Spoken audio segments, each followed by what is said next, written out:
In the dead of winter, when the Montana mountains were nothing but ice and silence, a rancher thought he'd seen every cruelty the land could offer.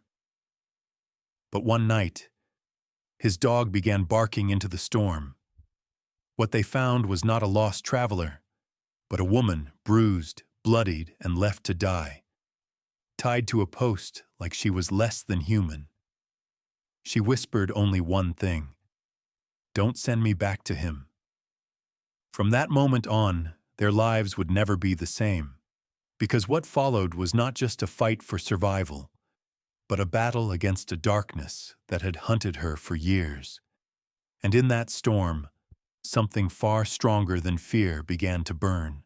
The town of Helena, in Montana Territory, lay quiet under a suffocating quilt of snow. January's breath came down from the mountains like a merciless hand, freezing streams solid and bending pine branches low beneath their icy burden. The horizon was not a horizon at all, but a blur of white and gray where storm clouds married the snowpack in seamless fury.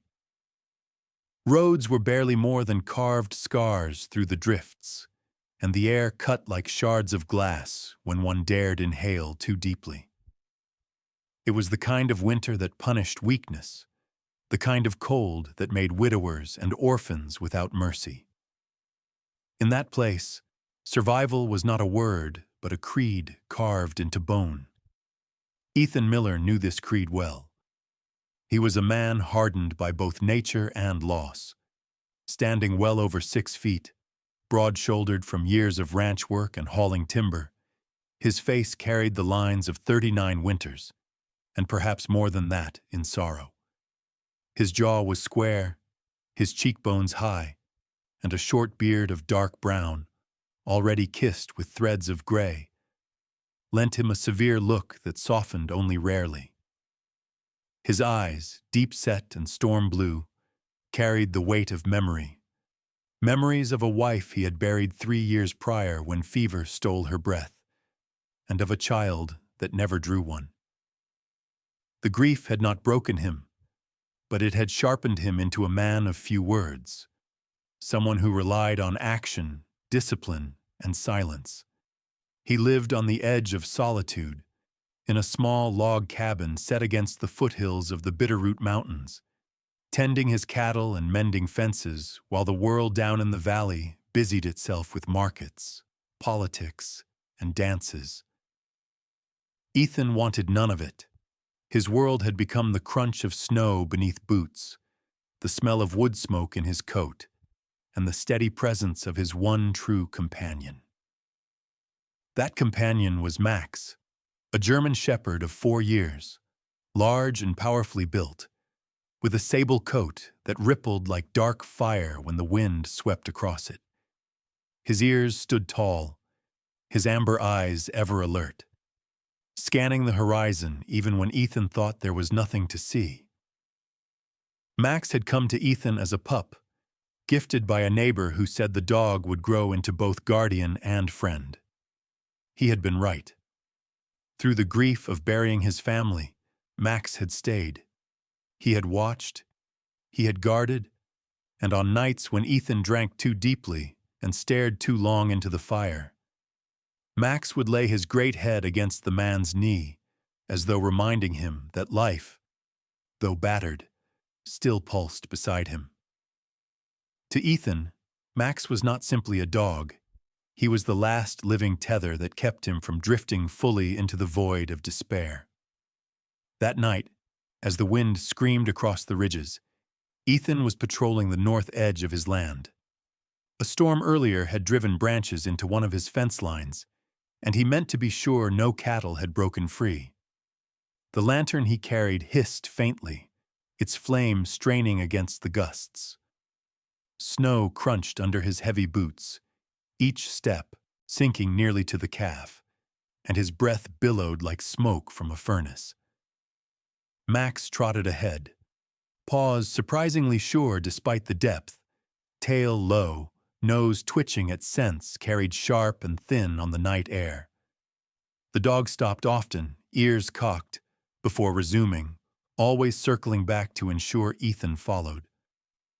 Together they looked like shadows moving through a world erased by winter.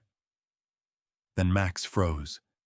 His hackles rose like a ridge of black iron, and a growl curled from his chest, deep and warning. Ethan stopped at once. He trusted the dog more than his own senses, and in these mountains, animals always knew before men did. "What is it, boy?" he muttered, lowering the lantern and squinting into the blur of trees beyond the fence line. At first there was nothing, only the constant whine of the wind. Then, faint, fragile, almost impossible against the storm, he heard it, a cry. Not of an animal, but of a human, high and broken.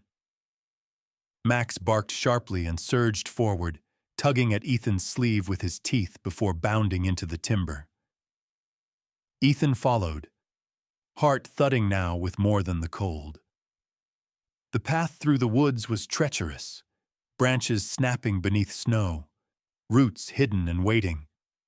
Yet Max moved with certainty, pausing to look back and urge his master on. The cries grew clearer the deeper they pressed, a sound of suffering, a threadbare plea carried on the wind. When they reached a small clearing, Ethan lifted his lantern high, and what it revealed rooted him in place. There, lashed to an old fence post half buried in snow, was a woman.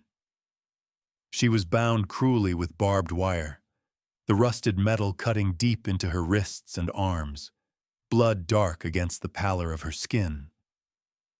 Her dress, once fine, was torn and stiff with frost, clinging in shredded tatters to a frame far too slender for the mountain cold.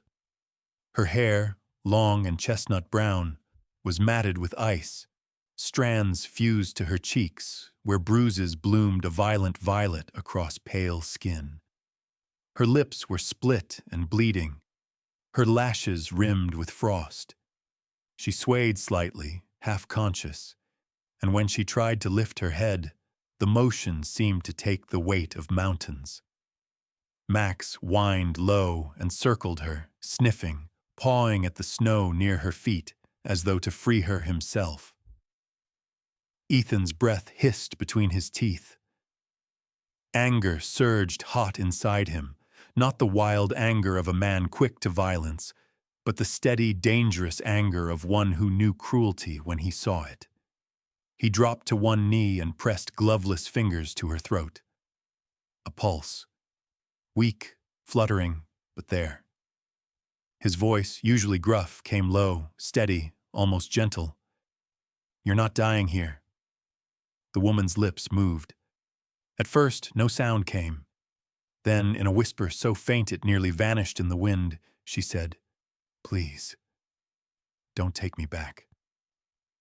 Not to him.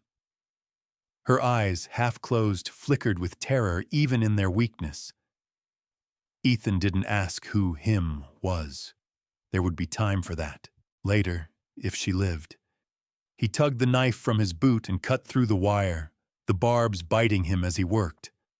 When the last length fell away, her arms slumped, skin raw and torn. She didn't flinch. She was past pain, lost in exhaustion. He caught her before she collapsed fully into the snow, lifting her with arms honed by years of labor. She was shockingly light, fragile, as though hunger and grief had stripped her to bone and shadow. Max barked once, sharply, then circled back toward the trail, urging them home. Ethan shifted her weight against his chest, tightened his coat around her, and followed. Snow whipped at his face, slicing at any exposed skin, but he did not falter.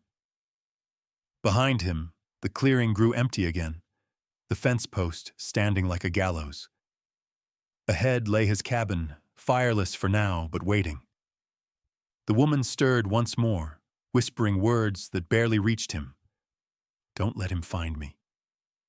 Ethan adjusted his hold, eyes hard against the storm. "You're safe now," he muttered, though whether it was to her, to himself, or to God he could not say. And with Max leading the way through the storm, he carried her into the night. When Ethan Miller shouldered the cabin door open, the hinges groaned, a sound sharp against the hush inside. The room was dark, its hearth long dead, and the cold clung to the logs like a second skin. He laid the woman gently upon a bed of quilts near the fire pit, her body slack, her breaths shallow, the frost melting into rivulets across her bruised skin. Max padded in after, snow dusting his thick coat, his amber eyes restless as he sniffed and circled, finally lying down close enough that his warmth touched the corner of the quilts. Ethan knelt, striking flint to kindling, and soon flame caught timid at first, then growing, its glow painting the rough walls in strokes of gold. In the firelight he studied her. The woman was not old, no more than 27 or 28, but suffering had aged her. She was tall, though her thin frame made her look almost fragile. Her long chestnut hair, now freed of frost, spilled across the quilt in tangled waves. Her skin, pale from shock and bruised in cruel shades, was once likely sun-kissed, the kind of complexion women from the valley carried after summers in wide fields. Her lips were cracked, her eyes closed, lashes still rimmed with ice, yet there was dignity in her even then, as though cruelty had not stolen her spirit, only battered it. Ethan draped a wool blanket over her, and after ensuring she was settled, brought in a jug of goat's milk from the back room. He poured some into an iron pot and set it near the fire to warm. Max lifted his head, watching, ears twitching at every sound outside. "She's safe," Ethan murmured, more to himself than the dog. When the woman stirred, it was faint, a twitch of fingers against the quilt. A small sound caught between a moan and a whisper. Ethan poured a bit of warm milk into a tin cup, touched it to her lips. She swallowed clumsily, then more eagerly, as if thirst and hunger returned in sudden force. He steadied her with a broad, scarred hand, calloused from years of labor, until she eased back again into the quilts. Her voice came weak but clear. "My name, Sarah Quinn." Her eyes opened then, hazel, though dulled by exhaustion. For a moment they darted around the cabin as though seeking escape, then returned to him. Ethan inclined his head, introducing himself simply. Ethan Miller. He never wasted words, but his tone carried steadiness, the sound of a man who meant what he said. Sarah's gaze moved again, finding Max where he lay. The dog's ears perked, and he thumped his tail once against the floorboards. A faint smile ghosted across her lips. "The dog. He found me first." Ethan glanced at Max, and something softened in his eyes. "Aye. He doesn't miss much." For a long while there was silence but for the pop of the fire. Then Sarah's words spilled, halting but urgent, as though once she began she could not stop. Richard Quinn. My husband. Down in the valley." The way she said husband was bitter, stripped of affection. She turned her face slightly, hiding one cheek where a bruise bloomed deepest. "We were married 7 years. He was older, wealthier, respected. My father thought I was fortunate." Her laugh was brittle, no more than air. "But I was barren, and for him, that was the greatest crime." Ethan's jaw tightened. He had heard such things before. Men who measured women by the sons they bore, who saw worth only in lineage. He did not interrupt. Sarah's voice grew more distant, her eyes fixed on the flames. "The first year, he waited. The second, he grew impatient. The third, his silence became heavier than words. By the 5th, he called me broken, useless. Last week, He said I was no wife at all, just a burden with a cursed womb. That night, he and his brothers drank, and they beat me. Then Richard dragged me to the post, tied me with wire, and said if I lived through the storm, God meant me to survive. If not, her voice faltered, and she drew the blanket closer. Max whined, crawling forward to nudge her hand gently with his nose. She let her fingers rest against his head, too weak to stroke but comforted by his presence. "Your dog saved me," she whispered. Ethan crouched beside her, his expression unreadable but his eyes burning steady blue. "Then you live because of him, but you'll keep living because I say so." She met his gaze then, searching, perhaps doubting, perhaps hoping. The fire's glow carved the lines of his face, the weathered plains, the beard framing a mouth firm with conviction. He was not handsome in the polished way of town men, but there was strength in his bearing, a reliability like the mountains outside. Harsh but enduring. He fed her again, small sips of milk, then soaked a cloth to clean the blood from her wrists where the barbed wire had bitten deep.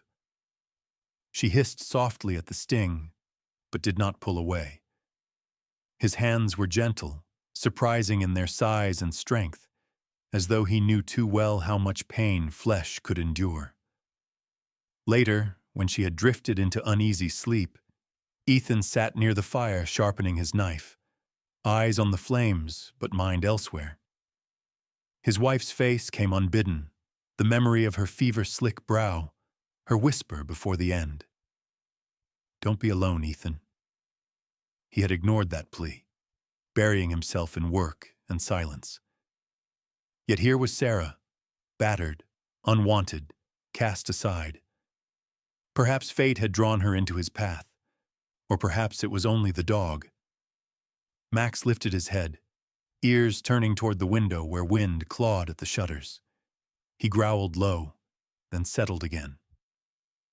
Ethan rubbed the dog's ear. "Not tonight," he said softly. "She's safe here." The cabin grew warmer as the night deepened, the fire spreading heat into the corners. Ethan dozed lightly in his chair, rifle propped within reach, while Sarah's breathing steadied, her body yielding at last to the safety she had been denied.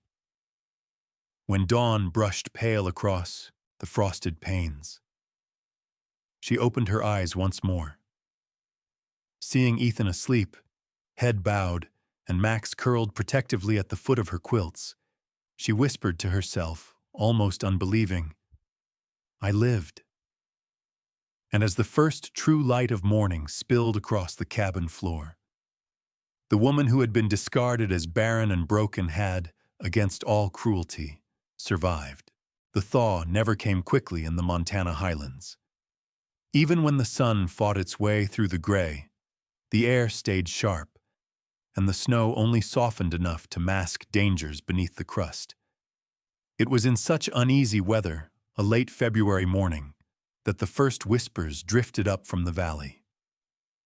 Ethan Miller was splitting logs behind his cabin when he saw dust rising on the trail far below, a lone rider carrying something in his satchel.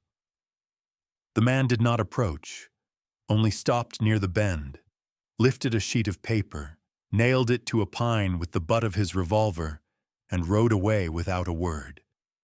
Ethan finished his work before going down with Max pacing close. The dog sniffed the ground, hackles twitching. On the paper, flapping against the bark in the cold breeze, Ethan read the words, scrawled in rough ink. "Missing, Sarah Quinn, wife of Richard Quinn, runaway. Any man who finds her and returns her will be rewarded." The sight made his jaw harden. The ink was still fresh. He tore the paper down, folded it without a word, and walked back to the cabin. Max growled low, as though he too understood the insult pinned to the tree. Inside, Sarah was sitting near the fire, her hair combed and braided now, though still thin from the weeks of healing. She wore one of Ethan's old flannel shirts, the sleeves rolled up to her elbows, making her look almost like a younger woman playing at ranch work. Her hazel eyes lit when she saw him return, but her smile faltered when she saw his hand clenched around the paper. "What is it?" she asked, her voice already tight with suspicion. Ethan laid the notice on the table. Sarah's breath caught. She read it once, then again, her fingers trembling. The bruises on her face had begun to fade, but the fear returned, sharpening her features, hollowing her cheeks. "He won't stop," she whispered. "Richard, he'll never let me be." She rose abruptly, pacing the small cabin as though the walls closed in. "He'll come here, Ethan. He'll find me. He always finds me. And if not him, his men. You don't know what he's capable of." Ethan set his axe aside and stood, steady and unflinching.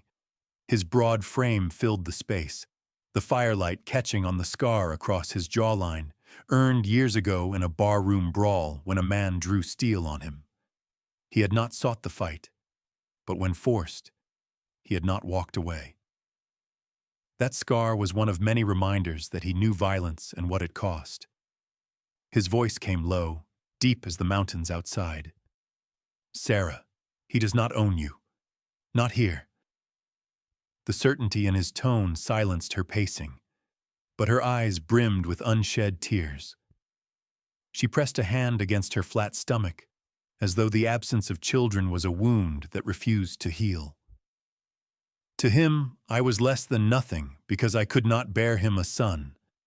Now I am less than property because I dared to live. He will send men to take me back." Max barked suddenly, sharp and short, staring toward the window. Sarah startled, clutching the quilt about her shoulders. Ethan crossed the room, pushed open the shutters, and scanned the tree line. Nothing but wind. Still, he knew the dog never sounded without reason. That night, Ethan worked late. He reinforced the door with a second crossbar, hammered iron nails into the shutters, and carried crates of firewood inside. His movements were efficient, precise, like a soldier preparing for a siege. He sharpened his hunting knife until its edge gleamed, then checked his rifle, oiled it, loaded it, and set it by the hearth where his hand could reach in a breath. Sarah watched him silently from the rocker, her legs pulled up beneath her. She wanted to tell him to stop, that there was no point in resisting Richard's will, that the Quinn name stretched across every mile of the valley like a shadow. But she could not. Each strike of Ethan's hammer, each careful motion of his hands, stirred something unfamiliar in her, the fragile, dangerous spark of hope. Ethan paused only once when Max nosed his way toward Sarah and laid his heavy head on her lap. She stroked his fur absently, tears slipping down her cheeks. "Why?" she whispered. "Why are you doing this for me?" Ethan looked at her then, the lantern light catching in his eyes, making them seem almost silver. He thought of his wife, buried on a hillside where snow always lingered longest. He thought of how helpless he had felt watching fever steal her away, powerless to save her. His voice came rough but unwavering, "Because no one should be left to die in the snow. Not you. Not anyone." Silence stretched between them, but it was no longer heavy. It carried something unspoken, like a promise. The following days passed in uneasy rhythm. Ethan worked on the land as always, checking his traps, repairing fence lines, feeding cattle, but he no longer ranged far. He kept Sarah close, never out of sight for long. Max stayed nearer still, ears always pricked, nose twitching at the faintest sound. When ravens cried above the ridge, he barked until they fled. When wind rattled the eaves, he growled low, as though daring the storm itself to test him. One afternoon, Sarah ventured outside, her steps careful in the snow, her thin figure draped in Ethan's coat. She paused by the woodpile, breathing the cold air like it was freedom. Ethan watched from a distance, axe in hand, his expression unreadable but his presence steady, anchoring her. For the first time since she arrived, she did not feel invisible. That evening, as the sky bled crimson behind the ridges, she spoke. "If Richard comes, he will not come alone." Her voice trembled, but she met Ethan's gaze without flinching. Ethan nodded once, slow and deliberate. His reply was as solid as the ground they stood on. "Then he'll find us waiting." And with Max bristling at every shadow, the cabin on the ridge ceased to be a place of solitude. It had become a fortress. The storm arrived with a fury that swallowed the mountain whole. Wind shrieked through the pines, bending their dark crowns until they cracked and groaned like timbers on a sinking ship. Snow drove sideways, thick and merciless, erasing the trail in moments, piling against the cabin door until it rattled against its hinges. Inside, the fire roared, but even its warmth seemed fragile against the howl pressing at the walls. Ethan Miller stood by the window, one broad hand braced against the frame, eyes narrowed as he searched the storm. Max paced at his side, the German shepherd's ears taut, body tense, hackles raised in anticipation. Sarah sat near the hearth, wrapped in a quilt, though not from the cold. Her hazel eyes flicked constantly toward the door, her hands clenched in her lap. Fear shadowed her still healing face, but something else had taken root there. Resolve. Since the notice nailed to the pine, she had known this moment was coming. It was Max who sensed them first. His ears snapped forward, a growl coiling low in his chest. He padded to the door, nose twitching, then barked sharply, the sound slicing through the storm's howl. Ethan reached for his rifle, already loaded, and stepped onto the porch, the wind tearing at his coat. Through the blur of snow, 4 riders emerged, dark figures pressing their mounts hard against the gale. At their head was Richard Quinn. Even hunched in the saddle, his presence carried arrogance. He was a tall man, broad through the chest, his once handsome face carved now in harsh lines from years of whiskey and command. His dark hair, streaked at the temples, was slicked back beneath his hat, and a trimmed mustache framed a mouth set in perpetual disdain. His eyes, cold and calculating, scanned the cabin with the certainty of a man used to owning what he desired. Richard's wealth in the valley had long made him untouchable. He was the kind of man who treated neighbors as employees and his wife as livestock. Behind him rode 3 men. The first was Burke, a thick-set brute with a square jaw hidden beneath a black beard, shoulders like an ox, his coat straining against his bulk. Violence clung to him like another garment. The second was Ellis, lean and wiry, his face marked with pox scars, a man whose reputation in town was built on cruelty done cheap for coin. The third, a younger rider named Jonah, still wore the rawness of youth, his cheeks barely rough with stubble, but his eyes hard with the need to prove himself. He carried his revolver loosely, as though itching to use it. Richard reined in before the steps, snow swirling around him like a crown of fury.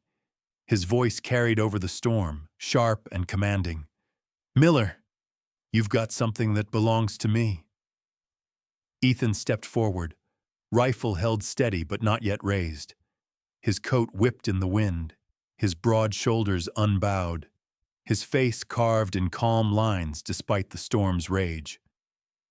"She isn't yours," he said, his voice steady, low, carrying more weight than the gale itself. "She never was, and she never will be." From inside, Sarah rose, clutching the quilt tight, her breath shallow. Max barked again, fierce and insistent, planting himself between Ethan and the intruders, his teeth bared. Richard sneered, dismounting with the grace of a man used to command. He gestured toward Sarah inside with a gloved hand. "She's my wife, my property. You're sheltering a runaway." His words dripped disdain, as if Sarah were less than human. Ethan didn't move, his voice firm as stone. "She's free, and if you came to drag her back, you'll answer to me first." Burke spat into the snow, shifting his bulk, eager for violence. Ellis grinned thinly, his hand twitching at the handle of his pistol. Jonah's nervous horse sidestepped, nostrils flaring at the scent of storm and tension. The first move came sudden. Burke lunged up the steps, swinging a heavy fist like a hammer. Ethan caught the blow on his shoulder, the impact staggering him back into the doorframe, pain flashing hot across his muscles. Max lunged, teeth sinking into Burke's arm, dragging a howl of rage from the brute. Snow churned beneath them as dog and man struggled, Burke thrashing with raw power, Max refusing to release his grip. Ellis drew his revolver, but Ethan swung the butt of his rifle into his ribs before he could fire. The wiry man gasped, stumbling back, snow spraying under his boots. Jonah raised his weapon, eyes wide, but his hands shook. The storm howled around them, a chorus of chaos. Richard stood apart, calm amid the violence, his eyes locked on Sarah, who had appeared in the doorway, trembling but defiant. "Come down, Sarah," he called, his voice oily, commanding. "Come home. You know you cannot survive without me." Her answer came not in words, but in the way she lifted her chin, tears freezing on her cheeks, yet her gaze unwavering. For the first time, she met his eyes without flinching. The fight turned bloody. Ethan staggered as Burke's fist connected with his shoulder again, pain lancing sharp, his coat tearing where blood spread from the wound. Max tore free a chunk of fabric from Burke's sleeve, the brute roaring in fury. Ellis scrambled in the snow, coughing, clutching his side. Jonah lowered his gun, uncertainty freezing him as surely as the storm. Then, cutting through wind and violence alike, came a new voice. "Enough!" Lantern light swayed through the storm. From the tree line rode Sheriff Amos Caldwell, a man broad in girth but not in hesitation, his thick gray mustache bristling, eyes sharp beneath his weathered hat. Years of law on the frontier had carved him into someone both feared and respected. Behind him rode two townsmen, neighbors from the valley, armed and grim. They had heard the whispers, seen the bruises on Sarah's face when she had passed through once months ago, and now the storm had carried them to this reckoning. Richard stiffened, his arrogance slipping just a fraction. "Sheriff, this is no business of yours. I'm claiming what's mine." Caldwell dismounted, his boots sinking deep into the snow, his hand resting casually on the grip of his Colt. "A woman isn't property, Quinn, and I've heard enough about your cruelty to know the valley's done with you." He nodded to his men. "Take his gun." For the first time, Richard faltered. The sneer wavered as the storm lashed around him, as Max growled from the steps, blood staining his muzzle, as Ethan straightened despite the wound in his shoulder. Sarah stood just behind, her figure framed in firelight, no longer just a victim, but a woman who had chosen to endure. The deputies moved forward. Burke swore, Ellis spat, Jonah dropped his gun entirely, and Richard Quinn, once untouchable, found himself seized in irons, his protests drowned by the roar of the storm. Sarah watched from the doorway, her body shaking, but her eyes were no longer filled with fear. They burned instead with something new, determination. Spring came late to the Montana highlands, but when it arrived, It broke the winter with a tenderness that felt almost holy. The snow melted in sheets down the ridges, rushing into creeks that swelled and sang through the pines. Buds pushed timidly from bare branches, their green startling against the brown of thawed earth. And at the cabin on the ridge, life itself seemed to have chosen to root again. Sarah Quinn was the first to notice the change in the air. Her hair, chestnut waves now free of frost, caught sunlight when she stepped outside, sleeves rolled up as she knelt in the damp earth by the porch. The bruises that had once marked her face had faded to faint shadows, and her hazel eyes, once dulled by fear, now carried brightness again. She planted small clusters of wildflowers she had gathered near the creek, pressing the soil with slender hands that had once been bound by wire but now shaped life back into the ground. She hummed as she worked, soft tunes she recalled from childhood, the sound rising and falling like prayer. Inside, the cabin had changed too. Ethan Miller, though still a man of silence, had added his own touches.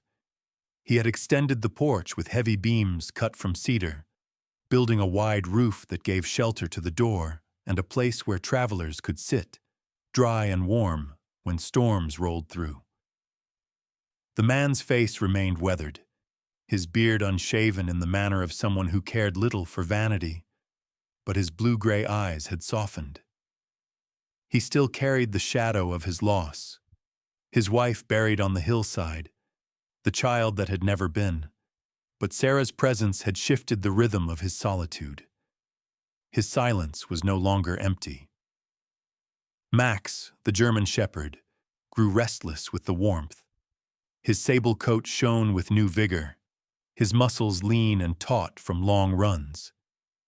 He was 4 years old now, in the full bloom of strength, and he carried himself like a sentinel. He patrolled the yard each morning, nose to the ground, ears pricked, pausing often to check on Sarah when she worked outside. At night, he curled at the foot of the quilts, a living bulwark between them and whatever shadows might still linger beyond the tree line. The cabin became something more than a refuge. Word spread among the trails that a meal and a bed could be found on the ridge, that a man and woman there offered shelter without judgment. The first to come was a trapper named Samuel Dwyer, a man with gray whiskers that tangled into his beard, a limp in his gait, and the smell of pine tar clinging to his coat. He ate Sarah's stew in silence, nodded once to Ethan, and left at dawn with a soft "thank you" that seemed to cost him more than gold. Then came 2 timber haulers, rough men with arms like ropes and voices loud enough to rattle the shutters, who softened like children when Sarah pressed warm bread into their hands for the road. One rider even returned weeks later, leaving a sack of flour on the porch with no word, only a carved feather tucked into the string, a silent gesture of gratitude. For Sarah, each encounter was a balm. Where once she had been told she was worthless, barren, cursed, she now saw strangers sit at her table and leave with smiles. She found meaning not in what she could not give, but in what she chose to share.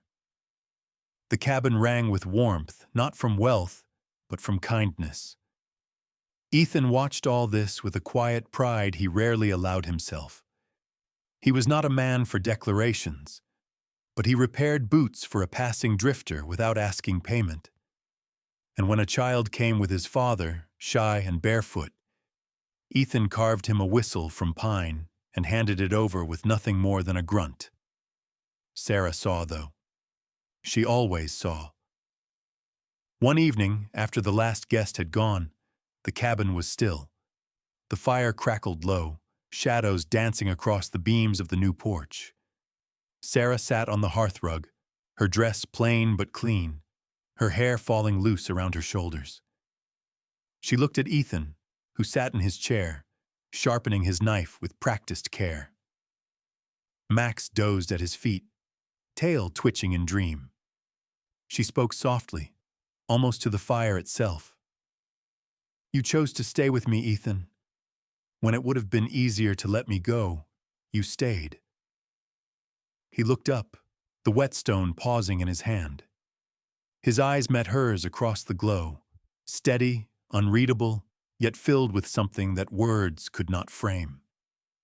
He set the knife aside and reached out, taking her hand in his broad, scarred palm. His hand was rough, hers slender, but the hold was steady. He said nothing. He didn't need to. Tears pricked her eyes, not of sorrow, but of release. For years she had begged for a place to belong. Now, in a cabin on a lonely ridge with a man of silence and a dog who never left her side, she had found it. Outside, the snow melted into streams, carrying the cold away. Inside, the fire burned. Max lay curled at their feet, and in the hush of the mountain night, the promise of a new beginning glowed as surely as the embers in the hearth. Sometimes the greatest miracles are not thunder in the sky or lightning in the dark. They are quiet, like a man who chooses compassion over silence. A woman who finds her worth after years of being told she has none, and a loyal dog who refuses to leave when the world has abandoned her. In the harsh winters of the frontier, it was not wealth nor power that saved them. It was grace. Grace that we believe comes from God, the one who turns brokenness into healing and loneliness into family. And in our own lives today, we face storms too. Not always of snow and wind, but of fear, rejection, and despair. Yet God still works miracles in the smallest ways. In a kind word, a helping hand, a neighbor's smile, or in the courage to keep going when giving up feels easier. If this story touched your heart, share it with someone who might need reminding that no matter how dark the winter, God's light still shines. Leave us your thoughts in the comments. We'd love to hear how you've seen grace at work in your own life. And don't forget to subscribe so you never miss another story of love, resilience, and the faith that carries us through. May God bless you and your family, today and always.